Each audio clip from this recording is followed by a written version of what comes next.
Hi అండి. Welcome to Viha Telugu shorts. ఇక్కడ boiled egg and omelette 2 కలిపిన కర్రీ ఎలా వండాలో చూసేద్దాం. ముందుగా ఒక ప్యాన్ తీసుకొని అందులో ఆయిల్ వేసేసి ఆమ్లెట్ వేసేసుకోవాలి.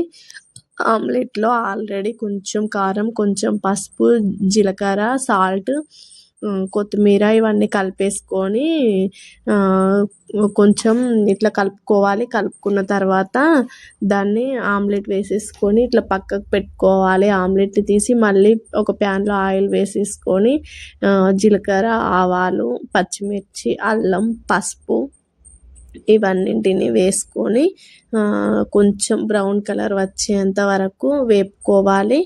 వెంటనే ఉల్లిపాయలు ఒక 4 ఆర్ 3 ఉల్లిపాయలు పెద్ద సైజువి కట్ చేసి పెట్టుకోవాలి. వాటిని ఆయిల్‌లో వేసేసుకొని డీప్‌గా కొంచెం ఫ్రై అవ్వనివ్వాలి. పచ్చివాసన పోయేంత వరకు ఫ్రై అయిన తర్వాత పసుపు వేసుకొని ముందుగా ఉడికించి పెట్టుకున్న ఎగ్స్‌ని ఇందులో అయితే వేసేసుకోవాలి.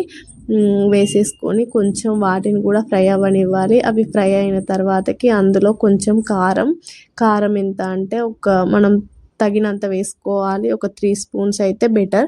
3 స్పూన్స్ వేసేసుకొని కొత్తిమీర వేసేసుకొని